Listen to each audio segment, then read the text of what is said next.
Commander Lee stood at the observation deck of his cloaked ship, watching Earth turn slowly below. His thin fingers adjusted the monitor controls, zooming in on a large city where humans rushed about their daily lives. After 200 years studying these creatures, he still found them endlessly fascinating. "Commander, your report is due," said Officer Min, approaching with a data tablet. Lee nodded without looking away from the screen. Earth remains as chaotic as ever.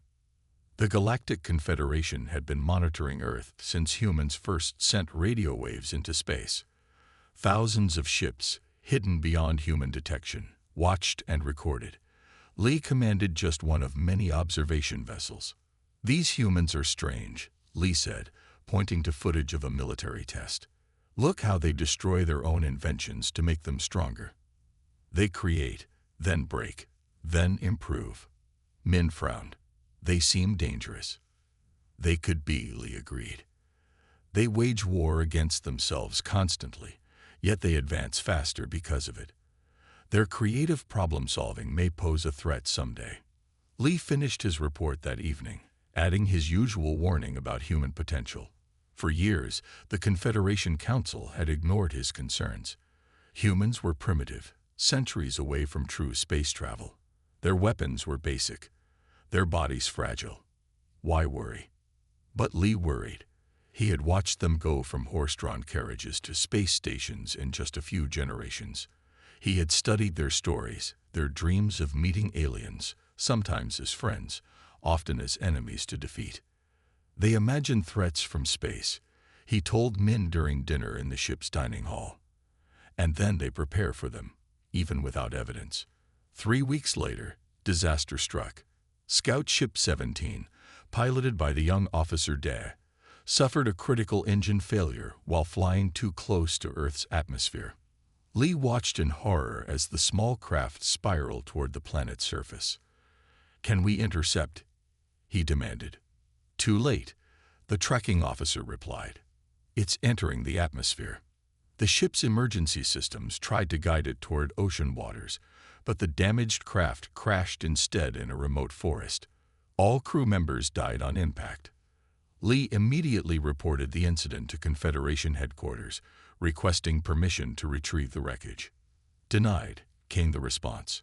"Probability of human discovery is only 12%. The area is sparsely populated. Natural decomposition of our ships will erase evidence within months." Lee disagreed but followed orders. His ship continued its silent watch.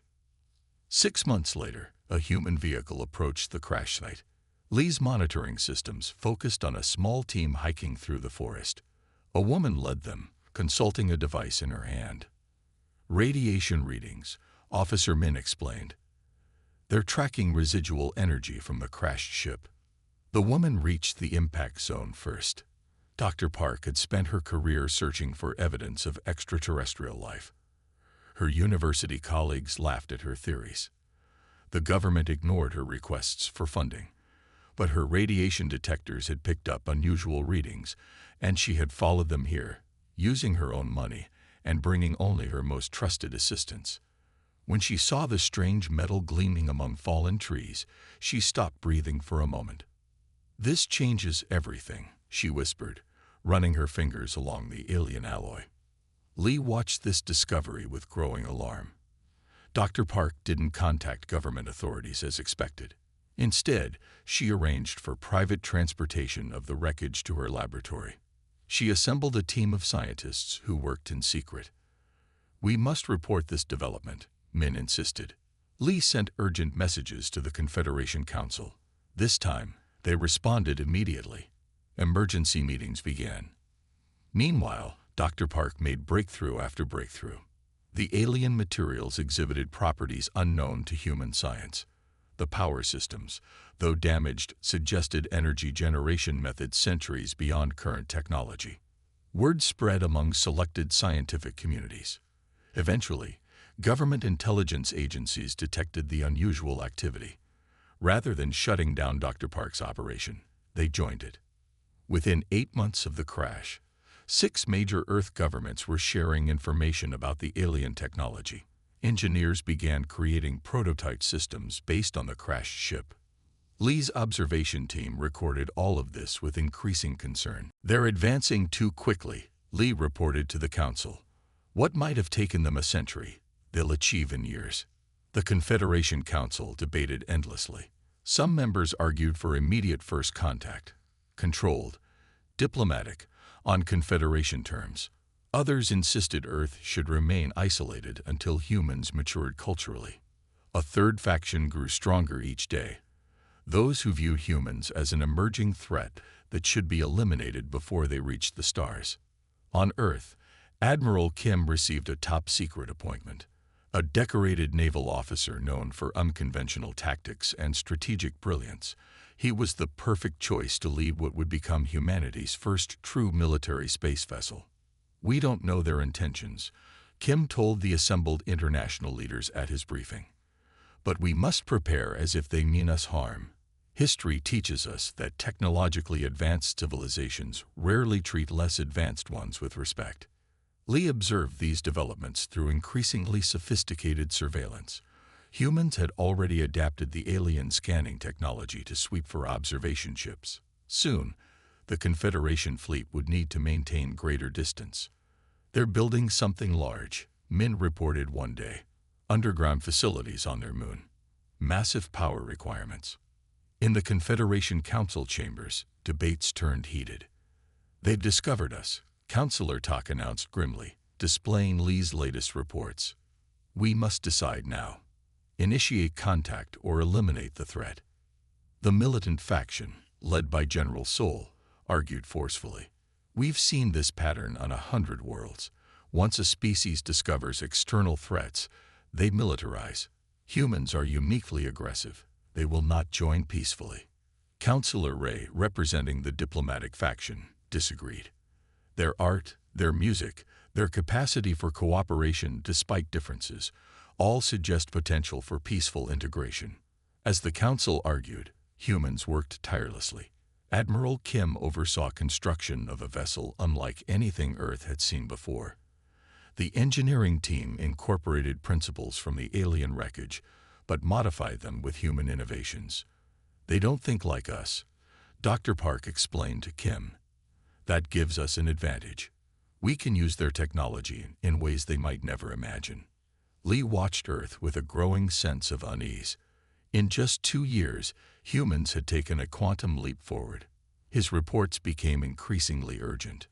"The decision cannot wait," he wrote to the Council. "They build a warship even now. They prepare to meet us as equals or as conquerors." The Confederation Council finally called for a vote.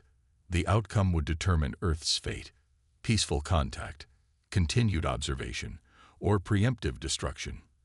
As Council members cast their votes, Admiral Kim stood in a lunar facility, looking at the partially completed hull of humanity's first battleship, a vessel that would soon change the galaxy forever.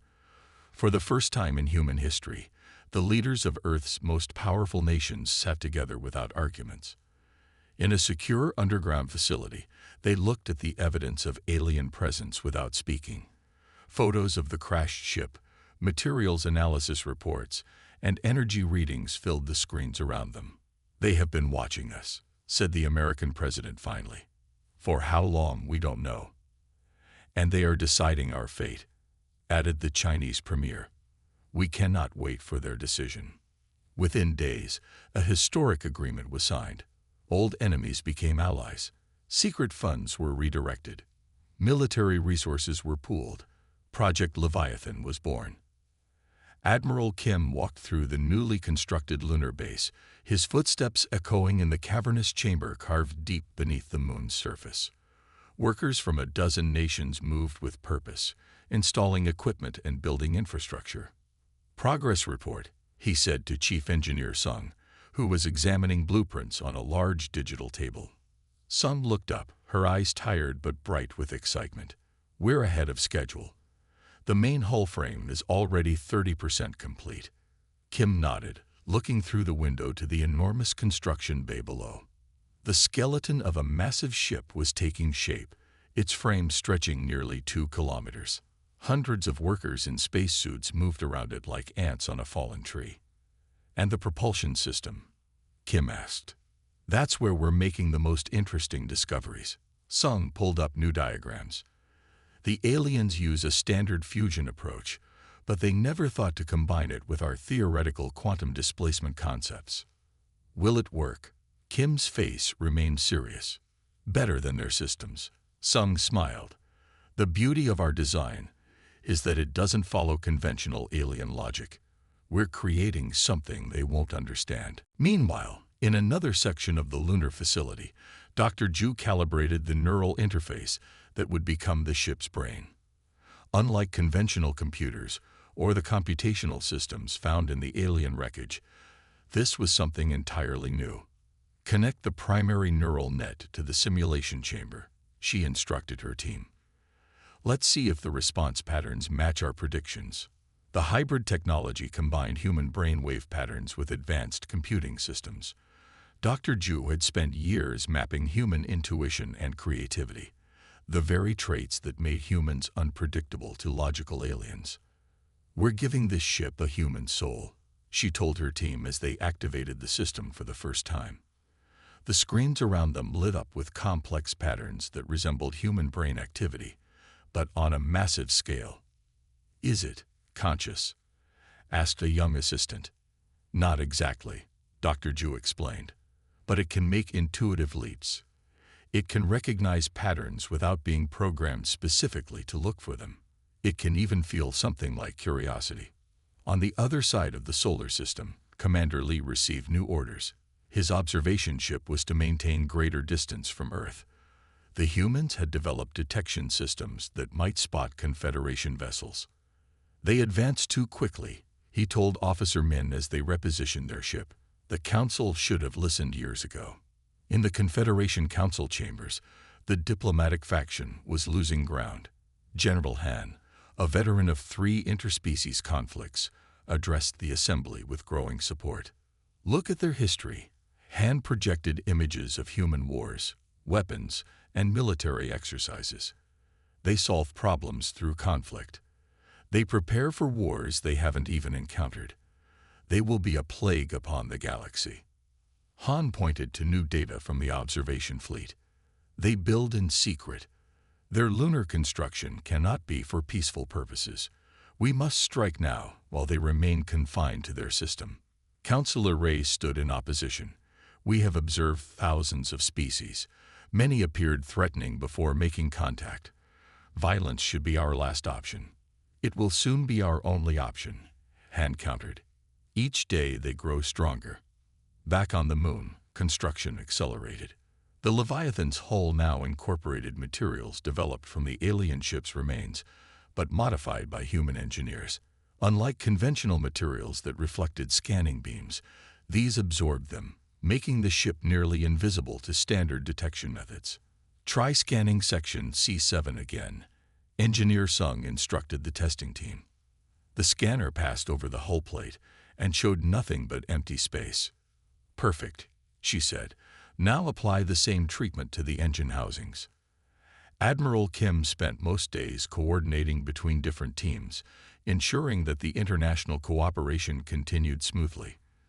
Despite the common threat, old rivalries sometimes emerge. "The Russians want their propulsion system used instead of ours," an American general complained. "Then test both and use whatever works better," Kim replied without hesitation. "We have no time for national pride." In her laboratory, Dr. Ju worked through another night, linking the neural core to the ship's weapons systems. Traditional targeting computers were too predictable. An advanced alien enemy would quickly learn their patterns. But a system based on human intuition could change tactics unpredictably. "Run Combat Simulation 7 again," she instructed her team. On the main screen, virtual alien ships approached in standard attack formation. The Leviathan's defense system responded not with the expected counterattack, but with an irregular pattern that confused the simulation's predictive algorithms. "It's learning," whispered one of the engineers.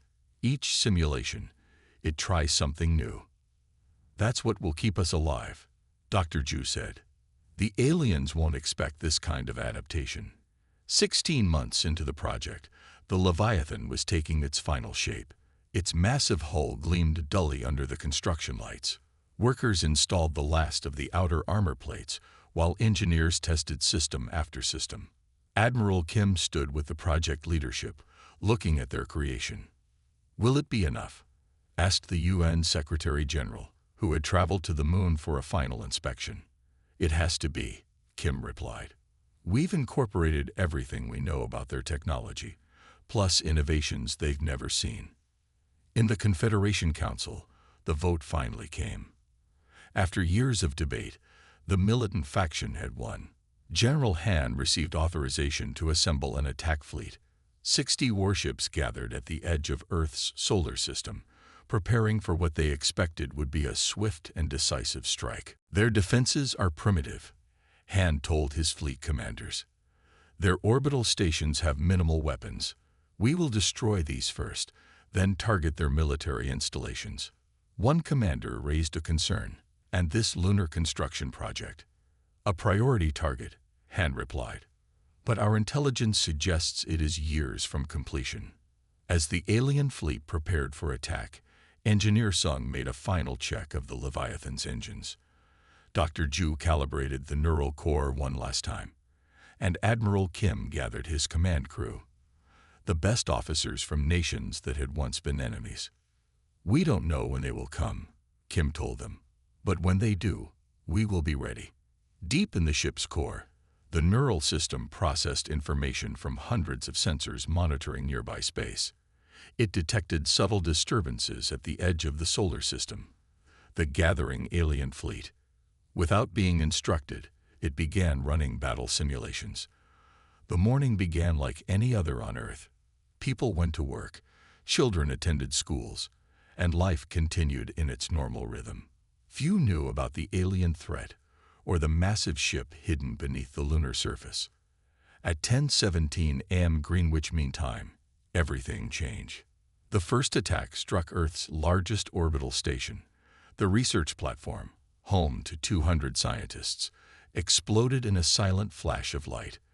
Before anyone could react, 12 more strikes eliminated military satellites, communication arrays, and the newly built orbital defense platforms. In New York, Tokyo, London, and Beijing, people stopped in the streets to look up. Flaming debris streaked across the blue sky as the remains of orbital structures burned through the atmosphere. "We're under attack," the American president announced in an emergency broadcast. Similar messages echoed around the world as governments revealed the truth they had been hiding. Earth was not alone in the universe, and our visitors were not friendly. General Han watched the attack from his command ship with satisfaction. 60 Confederation warships moved methodically through Earth's orbital space, destroying anything man-made. "Their defenses are minimal," his tactical officer reported. "No significant return fire detected." "As expected," Han replied. "Begin Phase 2. Target their military bases." On Earth, chaos spread. Military bases across the planet reported incoming objects moving at impossible speeds. Anti-aircraft fire proved useless as alien strike craft penetrated Earth's atmosphere. In the Lunar Command Center, buried deep beneath the moon's surface, Admiral Kim watched the disaster unfold on multiple screens. Messages poured in from Earth's capitals, desperate calls for help, reports of destruction, pleas for guidance. The Russian president's voice crackled through the communication system. "Our Moscow defense line has fallen. How long until Leviathan can launch?" The Chinese premier followed. "Shanghai is under direct attack. We cannot hold them back with conventional weapons." Kim looked at Engineer Sung, who nodded once. "All systems operational," she confirmed. "The neural core has fully integrated with all ship functions." Kim took a deep breath. Years of preparation, international cooperation, and scientific advancement had led to this moment. "It's time," he said quietly. He pressed his palm against the launch authorization scanner. Engineer Sung did the same, followed by representatives from each major nation involved in the project. With the final authorization confirmed, the launch sequence began. On the lunar surface, dust floated upward as huge sections of ground shifted. Massive doors, disguised to look like natural lunar features, slid apart. The ground trembled as powerful engines activated. Slowly at first, then with increasing speed, the Leviathan rose from its hidden dock. Nearly 2 kilometers long, its dark hull absorbed light rather than reflecting it. It emerged silently from the lunar surface, like a predator rising from the depths. On General Han's command ship, alarms suddenly blared. Unknown vessel detected. The sensor officer shouted. Massive energy signature launching from the lunar surface. Captain Gill, commanding the attack wing closest to the moon, turned his attention away from Earth. His sensors detected something impossible, a vessel larger than any human ship should be capable of building, with energy readings that matched advanced Confederation technology. Impossible, he breathed as his tactical display showed the massive vessel accelerating toward his fleet. Their technology is decades away from. His transmission to General Han cut short as the Leviathan activated its main weapon system. Unlike anything the Confederation had developed, the gravity manipulation array didn't fire energy beams or projectiles. Instead, it altered the fundamental forces around its targets. 3 alien attack vessels imploded instantly, crushed by suddenly intensified gravitational forces. Their hulls collapsed inward before exploding in bright flashes that lit up the darkness of space. Evasive maneuvers. Gill ordered his remaining ships. Regroup at position Alpha and prepare for coordinated attack. But the human battleship moved with unexpected agility for its size. The neural core anticipated standard Confederation tactics and countered them before they developed. When the alien ships fired their main weapons, the Leviathan's hull absorbed the energy rather than reflecting or being damaged by it. It's not following any known combat doctrine, Jill reported desperately to General Han. It's as if the ship itself is thinking. Han ordered his main battle fleet to converge on the human vessel. 20 capital ships moved to surround the Leviathan, preparing to fire simultaneously, a tactic that had destroyed civilizations in previous conflicts. Inside the Leviathan's command center, Admiral Kim watched the alien ships maneuver. They're setting up for a synchronized attack, his tactical officer reported. Standard encirclement pattern. Kim nodded. Dr. Ju, is the neural core tracking them? Dr. Ju studied her displays with intense concentration. Yes, it's already calculating countermeasures. It suggests we use the phase shift now. Do it, Kim ordered. As the alien ships fired their weapons, the Leviathan seemed to flicker out of existence. The energy beams passed through empty space where the massive ship had been. A microsecond later, the human battleship reappeared behind the alien formation. Phase shift successful, Engineer Sung announced. All systems functioning within parameters. The Leviathan fired again. This time, 7 alien ships found their engines suddenly disabled by targeted gravitational distortions. They drifted helplessly in space, unable to maneuver or fire weapons. General Han watched in disbelief as his carefully planned attack fell apart. Half his fleet was destroyed or disabled. The remaining ships struggled against an enemy that seemed to anticipate their every move. Full retreat, he ordered. All ships withdraw to safe distance. The surviving alien vessels pulled back, regrouping at the edge of the lunar orbit. The Leviathan did not pursue them, but took up position between the alien fleet and Earth. Inside the human battleship, Admiral Kim stood from his command chair. Open a channel, he ordered. Broadcast on all frequencies we detected from their ships. When the communications officer nodded, Kim spoke clearly and calmly. This is Admiral Kim of the Earth Defense Force vessel Leviathan. Your unprovoked attack on our planet has been halted. We have demonstrated only a fraction of our capabilities. We come in peace, but we are prepared for war. The choice is yours. The message transmitted across space in both human languages and the Confederation's standard communication protocol they had learned from the crashed ship. It echoed across subspace, reaching every corner of Confederation territory. On their homeworlds, alien species who had never heard of humans suddenly received the transmission. The Confederation Council's emergency session was interrupted as Admiral Kim's face appeared on their displays, his message translating automatically into each member's language. In the observation fleet that had watched Earth for centuries, Commander Lee sat in stunned silence. The humans had not only adapted alien technology, they had improved upon it in ways the Confederation had never imagined. "They did exactly what I warned they might do," he said to Officer Min. "They turned our own technology against us, and they made it better." As the message finished transmitting, the Leviathan remained in position, its dark hull silhouetted against Earth. For the first time in Confederation history, a pre-contact species had not only survived a military intervention, they had decisively won the first battle. And across the galaxy, as news of the human battleship spread, communications fell silent as thousands of species contemplated what this new power might mean for the future. After defeating the alien attack fleet, the Leviathan remained in Earth orbit for 3 weeks. During this time, humanity rapidly rebuilt its orbital defenses and prepared for either peace or continued war. Admiral Kim stood before the United Nations Security Council, now expanded to include representatives from every nation. "We have received a communication from the Galactic Confederation," he announced. "They wish to open diplomatic relations." The room erupted in discussion until the Secretary General called for order. "Can we trust them after their unprovoked attack?" asked the Brazilian representative. "We cannot," Kim replied honestly. "Which is why I propose taking the Leviathan to their territory. We will negotiate from a position of strength." The decision was not made lightly. Earth would be vulnerable with its greatest weapon traveling to distant stars. But the alternative, waiting for another attack, seemed worse. Diplomat Ba, who had studied the alien language and customs from the crashed ship's data, was selected to lead the diplomatic team.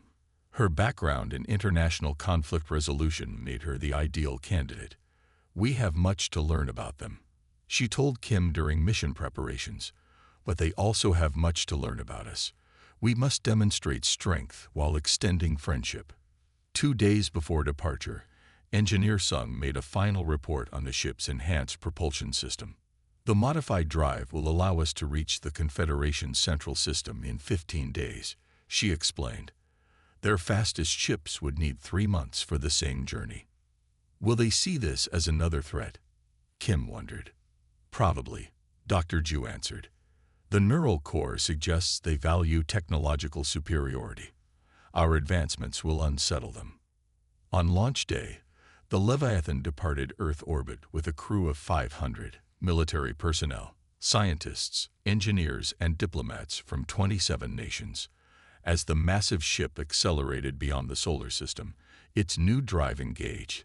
Space itself seemed to bend around the vessel as it achieved speeds the Confederation had thought impossible. On the bridge, Admiral Kim addressed his crew through the ship-wide communication system. "We represent not just our nations, but our species. Our mission is to secure humanity's place among the stars.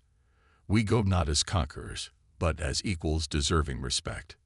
During the journey, reports arrived from Earth about strange transmissions detected from deep space.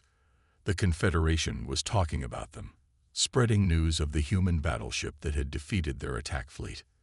"They're afraid," Diplomat Bai noted as she reviewed the translated messages. "They never expected us to leap forward so quickly." "Fear can lead to violence," Kim cautioned. "We should prepare for hostile reception." Dr. Ju spent the journey working with the neural core, teaching it to anticipate alien thought patterns based on the data they had gathered. The ship's consciousness grew more sophisticated each day, integrating new information and developing unexpected connections. "It's learning at an exponential rate," she reported. "It understands Confederation technology better than we do now."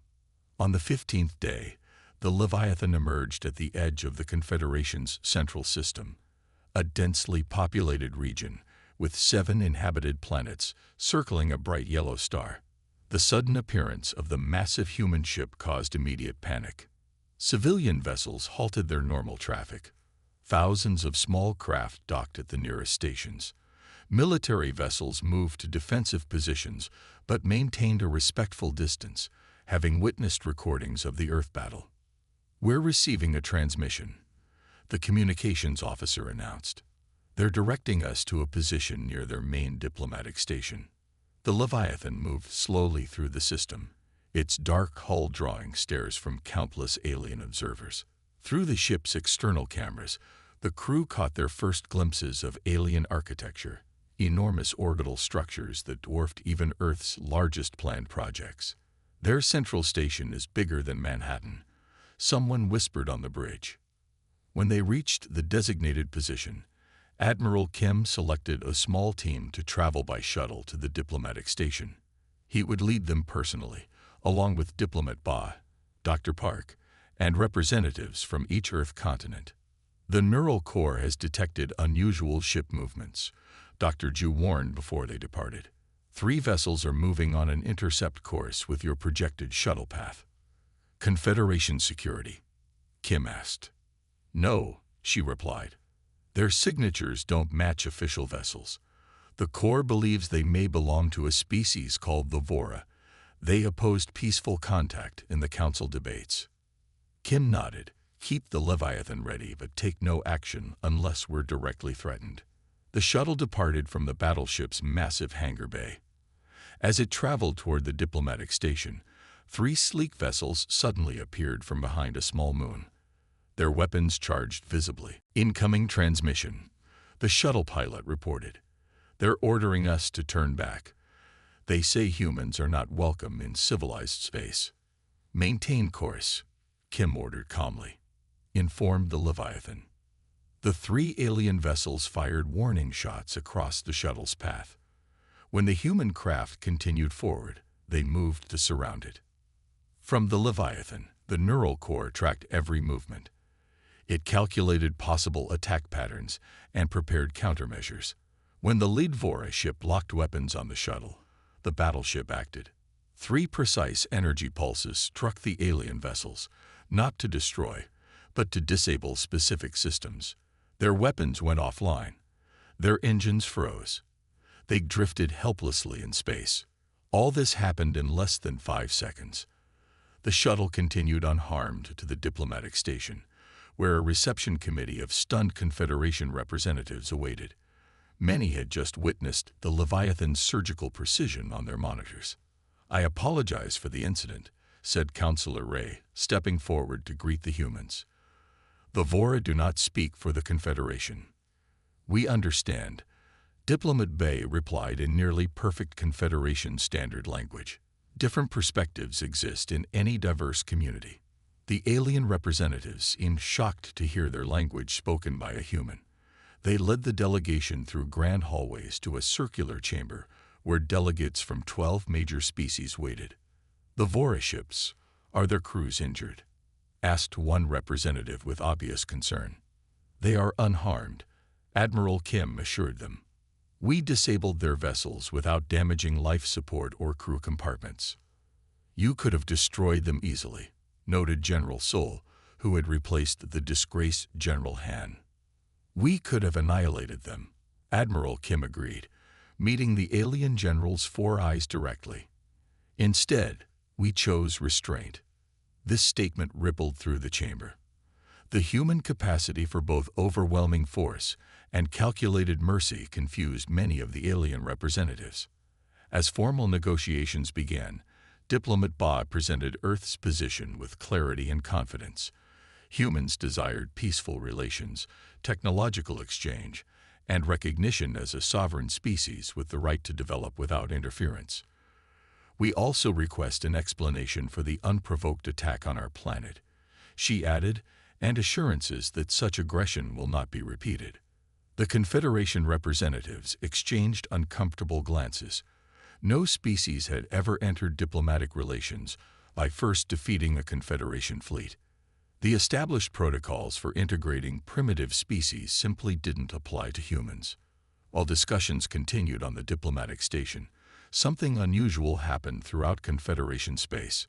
The normal constant chatter of interspecies communication began to fade. Species that had communicated freely for millennia suddenly went silent, withdrawing to their own networks to process the implications of humanity's arrival. Commander Lee, now serving as an advisor to the diplomatic committee, explained the phenomenon to Admiral Kim. "They're afraid," he said simply, "not just of your weapons, but of how quickly you advanced. Many are wondering what will happen when humans spread to other stars." "We come in peace," Kim reminded him. "Yes," Lee agreed, "but you come prepared for war. That is what frightens them." As the first day of negotiations ended, the Leviathan maintained its position, a dark silhouette against the system's sun. Throughout Confederation space, billions of aliens viewed images of the human battleship, its impossible technology, and its decisive victory against the attack fleet. And in that strange silence that spread across galactic communications, a new era was beginning. After 3 weeks of initial negotiations, the Confederation Council called for an unprecedented gathering. The Great Hall of the Confederation had never hosted representatives from all 27 major species simultaneously. Such a meeting had not occurred in over 2,000 years. The vast chamber, with its soaring crystal ceiling and tiered seating, filled to capacity. Species that had been enemies for centuries sat near each other, their differences temporarily forgotten in the face of humanity's arrival. Admiral Kim entered with Diplomat Bai and their team. They walked slowly to the center platform, aware of thousands of alien eyes watching their every move. Though humans had been in Confederation space for less than a month, rumors and stories about them had spread across the galaxy. The Confederation President, a tall being with iridescent skin, activated the translation systems. "We welcome the representatives of Earth," he announced formally. "This emergency gathering has been called to address the integration of humanity into the galactic community." Several delegates immediately raised objections. The Vora representative stood angrily. "These creatures defeated our ships through trickery. They cannot be trusted," he shouted. "Your ships attacked our diplomatic shuttle without provocation." Diplomat Be responded calmly. "We defended ourselves with minimal force." Before more arguments could erupt, Admiral Kim stepped forward. His weathered face appeared on large screens throughout the hall, allowing even the most distant delegates to see his expression. "I understand your concerns," he began. "A new species with advanced military capability naturally causes worry." The hall grew quiet, with thousands of translation devices whispering his words into alien ears. "Let me be direct," Kim continued. "We've built more than one battleship." This revelation caused immediate murmurs among the aliens. Security officers moved closer to their delegates. "The Leviathan is the first of its class. 3 more are nearing completion in our solar system," Kim stated. "But Earth seeks peaceful coexistence. We offer our innovation in exchange for knowledge and friendship." The Confederation President's skin changed color slightly, a sign of surprise in his species. "You would share your technology, even the gravity weapons?" he asked. "Under proper safeguards, yes," Kim replied. "We have no desire for conquest. We wish to join the galactic community as equals, not as conquerors or subjects." This concept seemed to confuse many delegates. In the Confederation's long history, emerging species were either absorbed as junior members or, if they resisted, contained through military force. No species had ever arrived as a technological equal seeking partnership rather than dominance. Diplomat Bai took over the discussion, outlining Earth's proposal. Humans would maintain independence while joining Confederation scientific and cultural exchange programs. Earth would remain off-limits to non-human settlement, but humanity would establish colonies on uninhabited worlds. Most importantly, the advanced human ships would serve not as weapons of war, but as peacekeepers in disputed regions. "We've studied your history," Bai explained. "Many of your conflicts have persisted for generations because neither side will back down, yet neither can achieve victory. As newcomers with advanced technology, we can serve as neutral mediators." The debate continued for days. Some species embraced the human proposal enthusiastically. Others remained deeply suspicious. But as discussions progressed, diplomat Boz skillfully navigated the complex negotiations, positioning Earth as a neutral party in ancient conflicts. During a private meeting with the Confederation's ruling council, Counselor Tak admitted his changing perspective. Humans think differently, he told his peers. Perhaps this is what our stagnant community needs. We have been locked in the same patterns for millennia. But can they be trusted with such power? Asked another counselor. Their history shows constant warfare. Yes, against themselves, Tak replied. Yet look how quickly they united when facing an external threat. Their adaptability is their greatest strength, and perhaps ours too, if we embrace them. The final agreement, reached after 3 months of negotiations, represented a new approach in Confederation history. Earth would maintain its independence while joining as a full member with unique status. Human innovation would be shared through specially established academic exchanges. And most radically, human ships would form a new peacekeeping force under Joint Human Confederation Command. When Admiral Kim returned to Earth with the signed treaty, he received a hero's welcome. The nations that had once pointed nuclear weapons at each other now celebrated together their new place in the galaxy. We faced extinction, the United Nations Secretary-General declared at the ratification ceremony. Instead, we found our place among the stars. The changes came quickly. Within 6 months, the first alien diplomatic missions established embassies on Earth. Human universities welcomed alien scholars, while human scientists traveled to worlds with technology thousands of years more advanced than Earth's. The Leviathan's sister ships, the Behemoth, the Kraken, and the Titan, emerged from their lunar construction base. But instead of preparing for war, they were assigned to troubled regions of Confederation space. Their neural cores, each with a unique personality developed by Dr. Ju, allowed them to anticipate conflicts before they erupted into violence. When civil war threatened to destroy the Nagari system, the Behemoth arrived just as the first shots were fired. Its imposing presence and the reputation of human diplomacy convinced both sides to negotiate rather than fight. In the disputed territories between the Vora and Lashan peoples, ancient enemies who had fought 12 wars in 8 centuries, the Kraken established a permanent presence. For the first time in living memory, the border remained peaceful for an entire year. Engineer Sung led a new joint technology institute where human creativity combined with alien experience. The phase shift drive that had seemed miraculous to the Confederation became standard on new vessels. Human music, art, and culture spread through alien societies, while Earth absorbed the knowledge and wisdom of civilizations that had explored the stars when humans were still living in caves. 1 year after first contact, Admiral Kim stood on the observation deck of the Leviathan, watching a distant nebula through the massive viewport. His hair had turned gray during the stressful months of negotiation and adaptation. Yet his eyes remained clear and focused as he gazed at the stars. Several of his officers joined him, young men and women who had grown up never imagining they would travel beyond Earth. "Did you ever think it would turn out this way?" asked his executive officer. "When we built this ship, we expected war." Kim smiled slightly. "We prepared for the worst, but hoped for better. That's the human way, isn't it?" He gestured toward the viewport, where alien and human ships now moved peacefully through space together. "We came to the galaxy ready for war," he told his officers. "Instead, we found our true purpose, bringing peace."